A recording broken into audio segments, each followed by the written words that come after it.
Hello, and welcome to Dark Hearts with Stacy Lee. I'm so glad you're here today. In our ongoing quest here on Dark Hearts to examine what makes people kill and to examine what makes a serial killer, we are going to talk about a man that most people have not heard of, yet is a prime example of how the mental health system failed the public and failed to protect girls and women who became his victims. You know, we like to talk a lot about nature versus nurture. Are killers born or made? It's a tough topic because most of the time, killers, especially serial killers, come from an abusive home and have childhood trauma. But as you well know, the fact is many people come from abusive homes and have childhood trauma.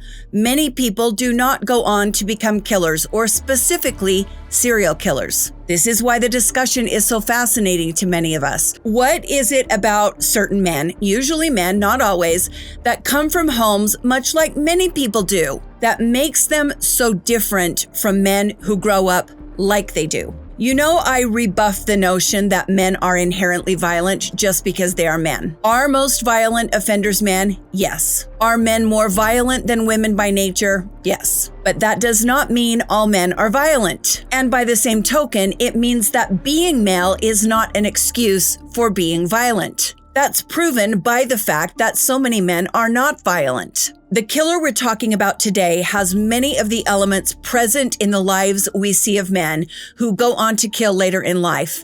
But was he also born bad? This is the story of serial killer John Albert Gardner III. I'm your host, Stacy Lee.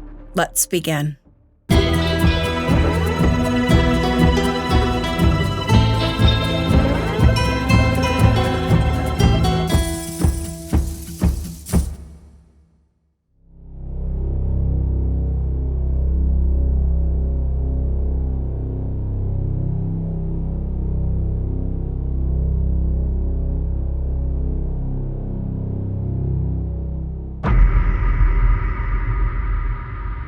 Our story begins in Escondido, California. Amber Leanne Dubois was born on October 25th, 1994. She was the daughter of Carrie McGonigal and Maurice Dubois.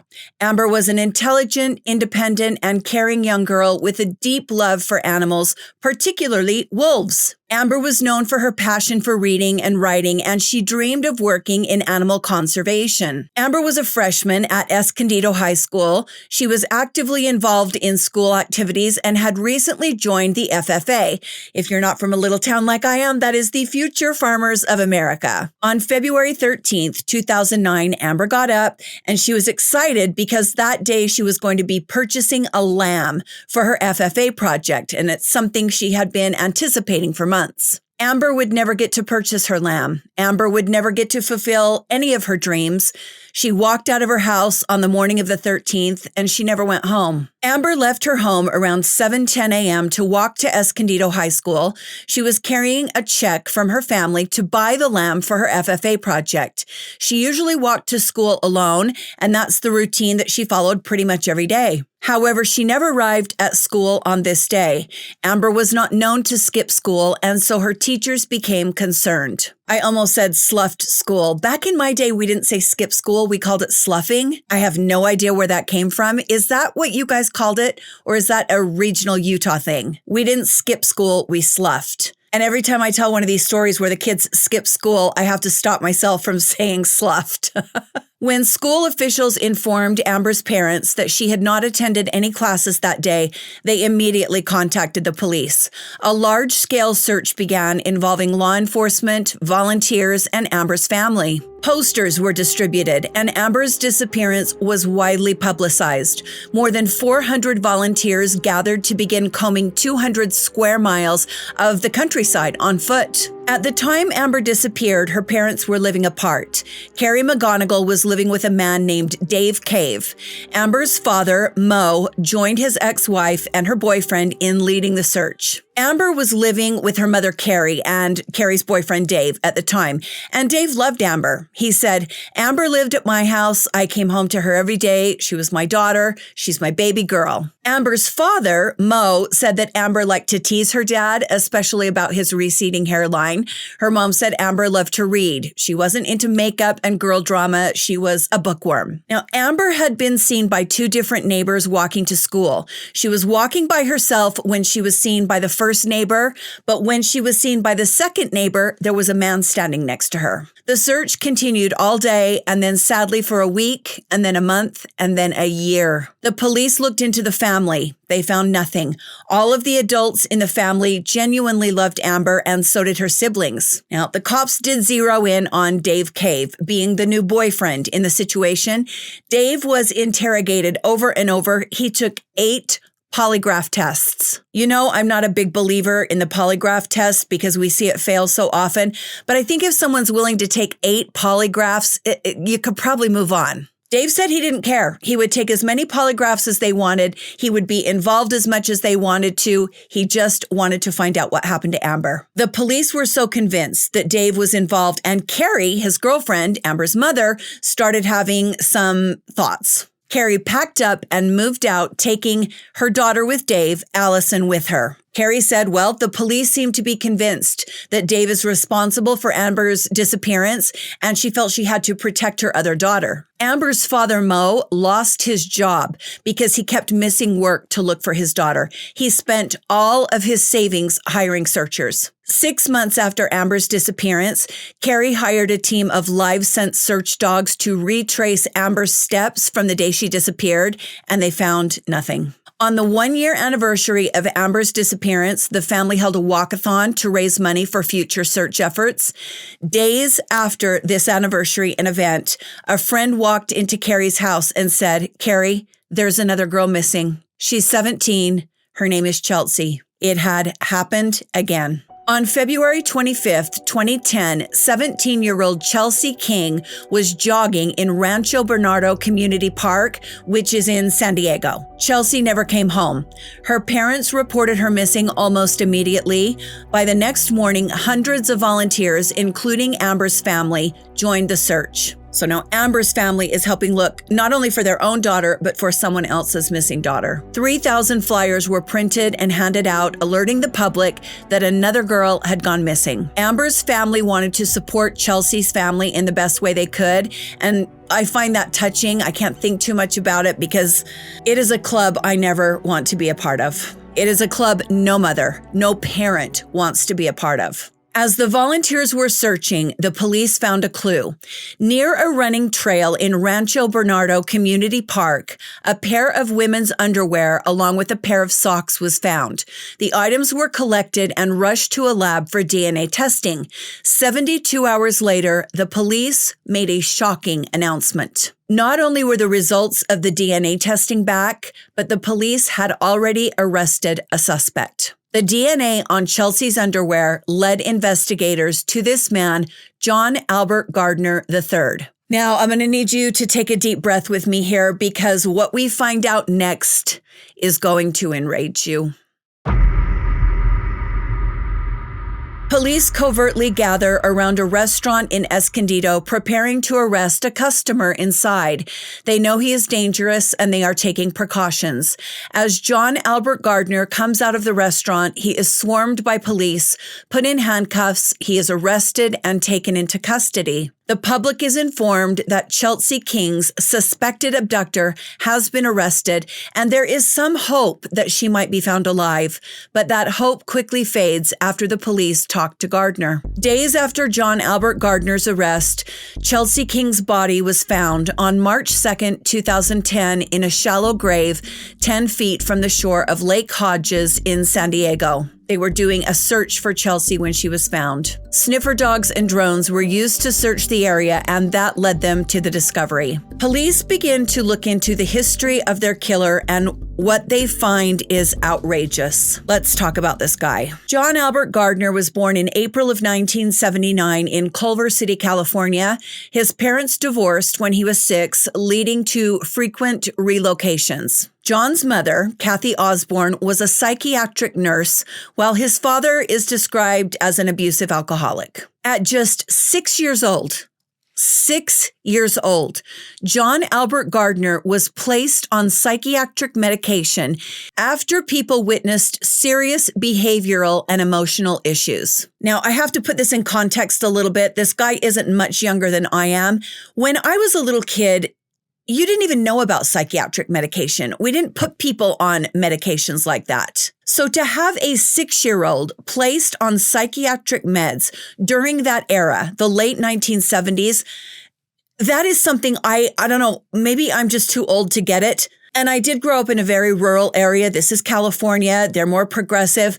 But that was not an era of medicating children. That tells me that there was something really, really wrong. When John Albert was just 10 years old, he was placed in a psychiatric hospital due to severe emotional disturbance. A 10-year-old. We hear about this sometimes now, still not that frequently, but back then, the early 80s, putting a little kid like that in a psychiatric hospital that is not, developmentally disabled, sadly, that's what they did back then, it just is not something you heard about. Does that mean it never happened? No, it doesn't. I mean, obviously, but I think I'm just trying to instill in my younger viewers the fact that this was not discussed back then. And to me, that means his behavior had to be really, really bad. John was diagnosed with ADHD and he was labeled seriously emotionally disturbed. He had impulse control issues and conduct disorders.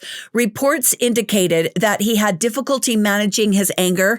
He struggled with social interactions and he exhibited aggression from the age of 5 years old. All little kids have impulse control. I mean, I can tell my littles 10 times not to do something and they still try to get away with it. This, I don't think is that. I think this kid was dangerous. Now, John Albert Gardner's cognitive abilities were slightly above average. His IQ was 113. That means he had the intellectual capacity to control his actions, which makes his crimes even more deliberate. This was a smart kid. This was a kid who knew what was right and wrong. Now, of course, having impulse control issues is definitely a factor. But my puppy has impulse control issues. I can still teach him what he's not supposed to do. Do you have impulse control issues, Bubba's? Yeah, you want to eat the microphone right now. You pretty good boy. A lot of people have impulse control issues, but if they're punished or if they get negative feedback from that, most of us change. John Albert Gardner did not. While John Albert Gardner was in high school, he worked several jobs, including working as a lifeguard at a resort in Lake Arrowhead. Why are they always hanging around pools? I am not kidding you guys. I am a Karen at a swimming pool. I am Karening out. If I see a creepy guy leering at teenagers and girls, I am very slowly walking by him, pulling down my sunglasses, holding my drink. I am letting him know. If he's not doing anything, I'm just some weird old lady. But if he is doing something, I am letting him know because these weirdos are always hanging out at pools. I've been doing this for 5 years now. I've been into true crime a lot longer than that. Watch people around pools. If you ain't doing nothing wrong, you got nothing to worry about. Then in 2000, when Gardner was just 21 years old, he was convicted of assaulting a 13-year-old female neighbor. He gets only 5 years in prison, and by 2008, he's off on parole. Where is the follow-up care? Where is the mental health treatment? Where is the monitoring for a man who has been in psychiatric treatment since he was 6 years old? It gets worse, because of course it does. While Gardner was on parole, he violated the terms of his parole. Initially, they thought, 7 times. 7 times. Why wasn't he sent back to prison? This one to me is worse because it's so much more recent. We see this a lot in the 70s and the 80s, but this was 15 years ago, Oh, and what did John Albert Gardner do to break his parole? Oh, no big deal. He was just intentionally living near schools where he was barred from being, smoking pot and talking to kids. Nothing to see here. It's fine. Everything is fine. So 7 times breaking parole isn't enough to get him sent back to prison, but it wasn't 7 times. Later on, the police would look into the data stored on Gardner's GPS anklet, the one he wore on parole. The cops found out that he had actually violated his parole, hold on to your butts, 168 times.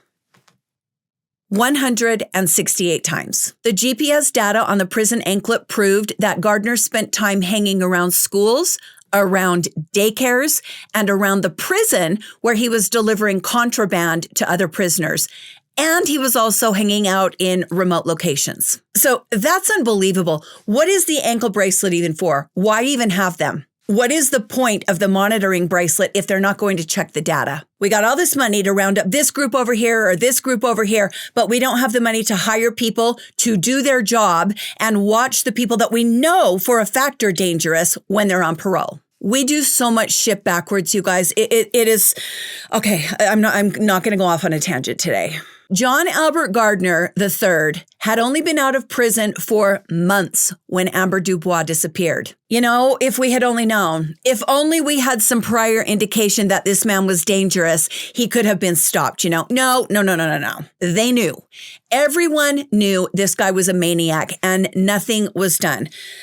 I gotta calm down. Following his arrest for Chelsea King's murder, Gardner initially refused to cooperate with the authorities regarding Amber Dubois. He knew they had his DNA and he knew he was caught with regards to the murder of Chelsea King, but he didn't want to talk about Amber in the beginning. Then the police told Gardner the prosecutor wanted to seek the death penalty, and that's when he decided he would talk. So essentially, they're looking at this guy for many other sexual assaults in the area and even some other murders. And these crimes extend clear up to Riverside County. This guy is an absolute maniac, and everyone in the system knew it. He should never have been set free after his 2000 arrest. But guys like this know the system. They know that after they do their time and get out on parole, they're basically free because obviously no one is monitoring even their ankle bracelets. I mean, maybe things have changed in the last few years, and I sure as hell hope they have, because this is bad. He had all of those violations. One violation should have sent him back to prison. He had 168. How do you have that many violations when you're wearing an ankle bracelet that is supposed to be monitored? It enrages me, and it tells me that those bracelets do nothing. Anklets, whatever you want to call them. The police got the permission of Chelsea King's family to take the death penalty off the table in exchange for Gardner revealing the location of Amber Dubois' body. I think that's very gracious and generous of them. They cared more about another family getting their loved one back than their own loved one's killer getting the death penalty. Now, in my mind, life in prison is worth. Death is, death. But I still think that was very gracious of them. So once the police had Chelsea King's family's permission, they returned to the killer and Gardner signed the agreement. On March 6, 2010, Gardner led police to Amber Dubois' remains in a remote area near Pala, California, about 10 miles north of Escondido. Her body had been left in an isolated area, making it nearly impossible for search teams to find her without Gardner's help. Carrie and Mo were summoned to the Escondido police station. They knew before they got there. They could hear it in the cop's voice over the phone. Due to the state of decomposition, it was difficult to determine the exact cause of death, but it was clear that Gardner had kidnapped, sexually assaulted, and killed Amber. Amber's parents said what hurt the most was hearing about the condition of their daughter's body. Parts had been taken by animals, and they were told that they would never have them back. As if all of this wasn't already one of the worst cases in modern history, as far as letting a known offender and dangerous pervert out into the public, the story of Candice Moncayo comes out. It's a bright, sunny morning in San Diego. 22-year-old Candice Moncayo laced up her running shoes and started out for a long run around Lake Hodges, which is a beautiful lake that sits between I-15 and the estates of Rancho Santa Fe. Candice was nearing the end of her run around 10:30 that morning when she saw a man on the trail ahead of her. As Candice neared this man, she said good morning, and the man replied politely. Then, as Candice began to pass the man, he grabbed her and tackled her to the ground. The man straddled Candice's body and pinned her down on the ground. Candice knew what the man was going to attempt to do. She began screaming, and the man kept saying, "Shut up," over and over. The man started to take Candice's pants down, and she said, "You're going to have to kill me first." The man replied, "That can be arranged." What the attacker, John Albert Gardner, did not know is that he had just attacked the daughter of a world kickboxing champion who had been trained for years in self-defense and fighting. I love this shit. I love this. Candice took her right elbow and bashed John Albert on the nose hard. John grabbed his face and stood up bleeding, and Candice jumped off the ground and ran, as she puts it, faster than I think I have ever run in my life. This woman saved herself. There's no question in my mind that had she not have been trained in the manner she was, this psycho would have killed her that day. Woosah again with me, I know. The police classified this as an attempted robbery. That led to a limited investigation and no public information alert. I've been seeing this a lot lately. Police departments around the country have been caught misclassifying crimes in order to keep their crime rate lower. Had this crime been classified as attempted, which is what it was, there would have been a mandatory public alert for the park area. But the authorities don't want to do that. They don't want their crime statistics to go up regarding sexual assault, especially in a nice area in a nice park. The cops and the mayors and the city council don't want data collected on sexual crimes because it makes their city look bad. So they intentionally classified this crime as something other than it was in order to avoid the mandatory reporting required by law to the public and other agencies that comes with a sex crime. It is simply appalling. Well, the girl saved herself. He was only trying to take her pants down, but all he really did was take her wallet. So, it's not what it is. Police spent the hours after Candice's attack searching for her assailant. They knew they were looking for a large man in a striped sweater with a very bloody nose. Despite looking for someone who would be easy to spot, they didn't find him. The attacker had vanished. Candice Moncayo would later pick John Albert Gardner out of a lineup. When this information gets out, the information about what John had done to Candice, the public is incensed. People begin to contact their lawmakers, pushing them for tougher controls on sex offenders, for tougher regulations on how crimes are classified, and the procedures taken after the classification. Candice Moncayo went on Larry King, and she told him that because her attacker said the words to her, "Give me all your money," that's all the police needed under the law to classify the crime as a robbery and nothing else. So, with women, if you're trying to R them, that doesn't really count. If they rob you, that's all that matters.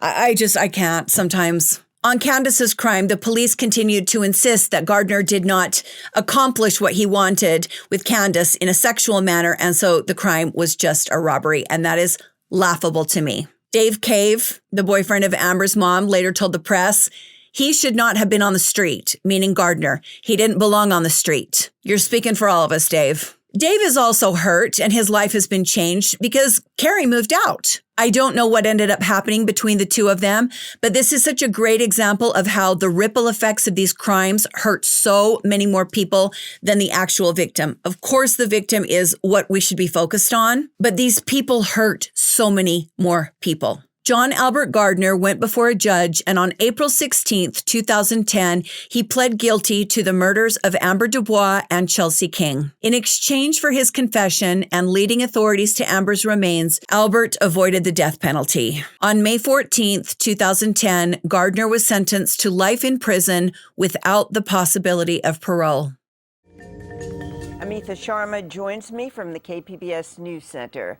So, Amitha, John Gardner was sentenced today for the murders of 2 San Diego teenagers. What was the mood like in the county courtroom? Gloria, it was a wrenching day in a San Diego courtroom today. Here's the sentence from Judge David Danielson. At this time, it is the judgment and sentence of the court that for the crime of murder in the first degree, Chelsea King, under special circumstances, life without the possibility of parole. For the crime of murder in the first degree of Amber Dubois, under special circumstances, life in prison without the possibility of parole. The judge sentenced John Gardner to 3 life terms without the possibility of parole for the murders of 14-year-old Albert Dubois and 17-year-old Chelsea King. The sentences capped an emotional hearing in which the girls' parents condemned their daughter's killer, calling him a coward who would burn in hell. Amber's mother, Carrie McGonigal, said no one can appreciate the horror that her life has become. You have taken my daughter and my best friend. You have taken my youngest daughter's role model and her innocence. You have taken a bright, shining star from this community and our world away, and for what purpose? To serve your sick, twisted, perverted mind. Today, justice is served. I do not hold the justice system guilty. I hold you guilty, guilty for robbing each of us of these beautiful girls. Chelsea's father, Brent King, said he blamed Gardner's mother, a psychiatric nurse, for indulging her son. King says she should have come to authorities when Amber disappeared last year and when searches got underway for Chelsea near her home. King said the criminal justice system has also failed. I am not alone in my frustration with a justice system that 10 years ago identified this coward as a serious and violent threat to young girls and failed to imprison him and monitor him for the rest of his life. I am angry at the so-called experts who repeatedly tell us that cowards like him, violent predators who target children, can be rehabilitated when all of us with an ounce of common sense know that our children are not safe and that these cowards pose an untenable risk to our kids. Gardner did not address the grieving parents. He sobbed when a video was played of Amber as a young girl. He did lift his gaze when Chelsea's mother, Kelly King, told him to look at her. During sentencing, Gardner showed no remorse, and the courtroom was filled with emotional responses from Amber and Chelsea's families. Amber's mother demanded a meeting with Gardner, and she got it. Carrie talks about how Gardner described what happened that terrible day, and Carrie had to sit there listening to this. She learned that her daughter fought back, and she learned that it was awful. What happened to her daughter was awful. What happened to Chelsea was awful. What happened to Candice was awful. And none of these crimes should have ever happened. John Albert Gardner sits in a prison in California, and he will never leave. He should never have been allowed to leave in 2008. This case is a horrifying example of multiple failures in our system. These murders did have an effect on California law. A law called Chelsea's Law was passed in California in 2010.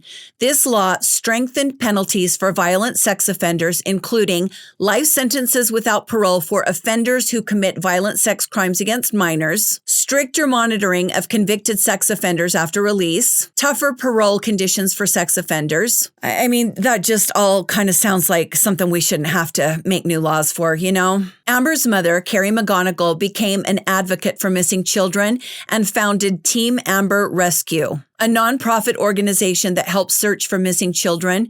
She also worked with Chelsea King's family to promote legislative changes to protect children from predators. I want to send love from the Dark Hearts community to the family of Amber Dubois and Chelsea King, as well as to Candice and anyone else who has been hurt by this man. I know there are a lot of unnamed victims out there. The system has failed you miserably. You have every right to be angry. Every check and balance supposedly in place to protect our society from disturbed and dangerous people like John Albert Gardner failed you. These people failed you, and your lives were forever changed because of those failures. As awful as this story is, there's an even more awful thought in my mind. I know there are many more John Albert Gardners out there, unmonitored, unmedicated, unincarcerated, and I know this will happen again in the future. We got to do better, my friends. None of us should live in fear, but we are forced to when the system we pay into fails as badly as it did in this story, and it is just not right. Whew, maybe I need to stay off of TikTok and not watch any news before I film. I'm just blown away by the things that are happening right now. I'm sad. I'm sad. And I'm also very angry, as I know a lot of you are. We got to keep our heads up right now. We got to stick together, you know? Nobody's coming to save us. We got to save ourselves. I sure appreciate you joining me today. Hit the like button and subscribe to the channel if you want to see more from me. It helps so much. I've got my podcast, Dark Hearts with Stacy Lee, on Apple, Spotify, and Amazon. It's going really well. I think you guys will enjoy it if you listen. And if you do, would you mind leaving me a review? I want to give a special thank you to my patrons. You guys are the best, and I appreciate you more than I will ever be able to say. This is our fundraiser. If you would like to donate a few dollars to help us donate money to police departments that have cold case DNA in storage that's never been tested, watch this short video. It will tell you all the ways you can get a few bucks to me, and I will give that money to our cause. There are thousands of sexual assault kits sitting in refrigeration around the country that have never been tested because there's no money. We're going to raise the money. We're going to vote on which case we want to donate to. We're going to give the money. That perpetrator's DNA is going to get in the system forever. We might solve a cold crime. We might help solve future crimes. Hang in there, you guys. Don't let the bastards get you down. Stay safe, my friends, and be kind to each other. And I will see you next time on Dark Hearts with Stacy Lee. Bye.